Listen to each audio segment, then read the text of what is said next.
Now, before I continue, don't just listen to the stories that I am telling you, everything about my life, because it was ordained and it has purpose. As I dig deeper and deeper, there are more born of graves that will be uncovered. And this will help you to relate to the life that you had, the experiences, and know where you got into a dark covenant. Because you may be suffering, and it is because of a dark covenant that you entered knowingly or unknowingly. So, digest, be alert. Because when I start digging on the born of graves, because dark covenants are very wide, I'll be expounding and expounding. So don't just listen, but every narration has a purpose to shed a light into your life. So I stopped at where I was in Mombasa, and I got into a fight with Nick. So in the morning, when he realized that I hadn't changed my mind of I leaving him, he decided again with the drama of taking away the baby Lindsay. So he took Lindsay. This was after everything that I had packed. He unpacked and made the house messy so that I could not be able to leave and travel back home from Mombasa to Ngoma. So when he did that, Timothy, his youngest brother, was present. And I have a cousin in Mombasa, Evelyn Milimo. She stays in Kimbeni, and during the time of college, she still teaches in Mombasa Technical. In fact, she was my class teacher. She was my cousin, but again, my class teacher. So my mother informed me that I should seek the help of my cousin Evelyn Milimo, so that with her help, I'd be able even to get policemen to help me. I'd be able to report to the police. So when Timothy heard that, because I told Timothy I'm reporting him to the police, so Timothy tried to talk to his parents, and he was asked to find where Nick was and tell him to return the baby, because the baby is still young and there is nowhere, no point that he will be accepted to remain with the child. So I still packed my things, and after a short time I saw him come back with the baby. He tried to humble, but I had already made my mind. So I eventually packed my things, and in fact it was Timothy who escorted me. And I didn't go straight home, but I went to my cousin Evelyn Milimo, and I slept there. So after spending a night at her place, first at her place, and then I eventually traveled heading home. But I passed at my sister's place in Nairobi, Regina. She was staying in Nairobi. And there I found a book in her house, The Power of a Praying Wife. I remember during the time that I was in her place. This is the book that kept me busy, and at least I was able to find peace within me. Then I eventually traveled to Bungoma, to my mother's place, nurses' quarters. And I didn't fail to inform my father. My father was very angry. And he said to me, if someone starts beating you, that person is violent. He won't stop. He will continue. And in fact, he was saying that nobody has permission to lay a hand on my daughters. But as he said so, I was still remembering what he did to my mother, the violence. But I just kept quiet. So, while at home with my mother, I was still bitter somehow because of what he laid his hands on me.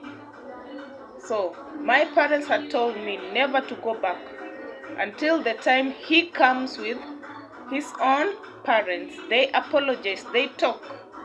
That is when eventually I may be able to go back to him. But if not, that's the end of everything. So I stayed with my mother.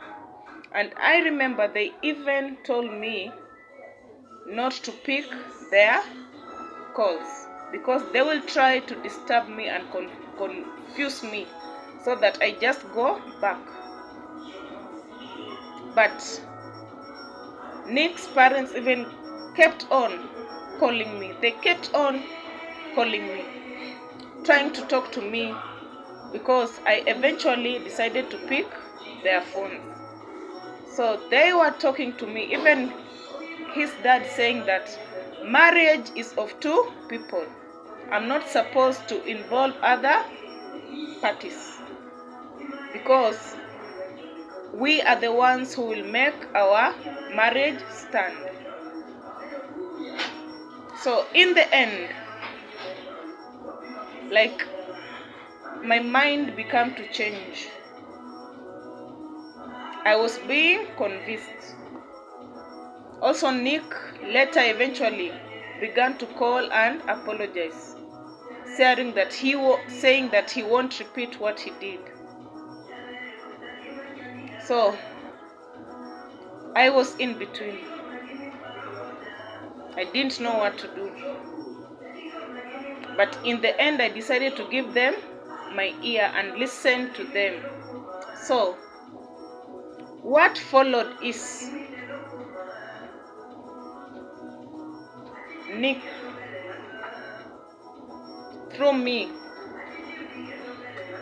because he was in Mombasa, he had said that it is not that he cannot come at our place, but it is because he is at work. So he requested that I talk to my dad so that they may be able, if he can accept Nick and him, they talk on phone so that he apologizes and my father talks to him, and later when he is able to travel, he will come and he will come with his own parents. So when I talked to my father and explained everything to him, my father eventually talked to Nick and Nick apologized. So when my father talked to Nick,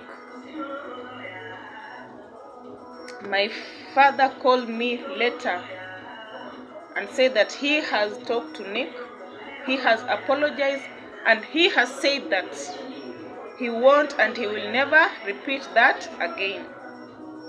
He was sorry. So after that, I decided that I will go back to him. I decided that I will travel back to Mombasa so that we can be able to live and have our life. But my mother wasn't that happy with this decision, but she had to let me go.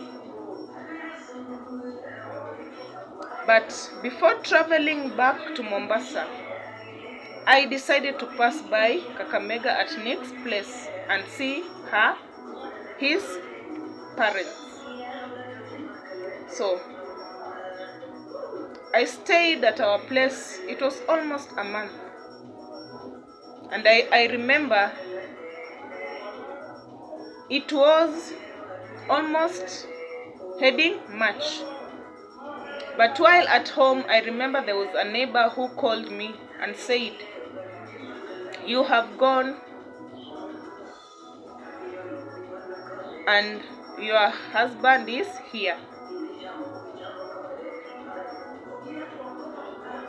And she said to me that he even has bought a new refrigerator.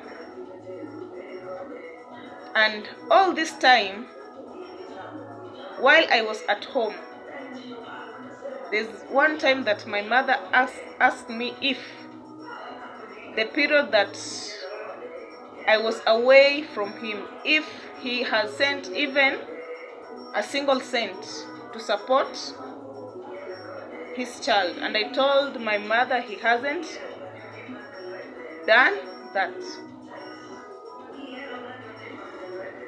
So I just kept quiet. I never asked him about it.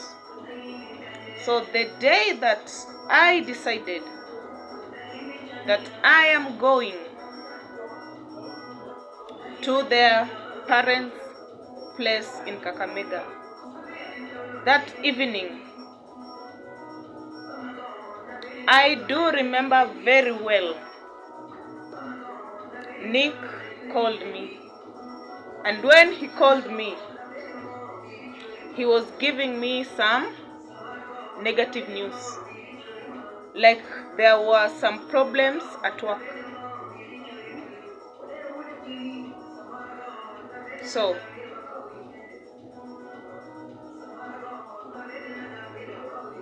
I went to their place in Kakamega. But this same night, before I traveled,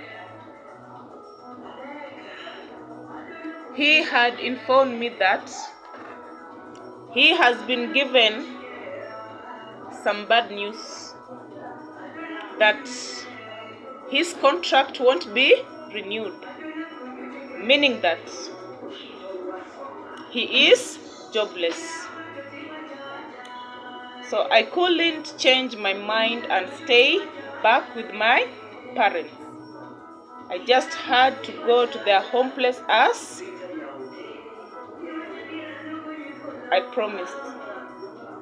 So I went to their home place in Kakamega. And when I was there, now that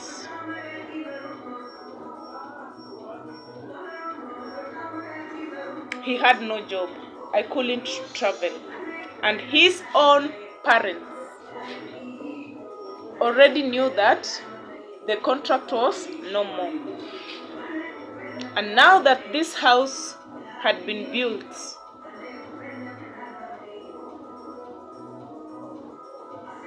and it wasn't complete.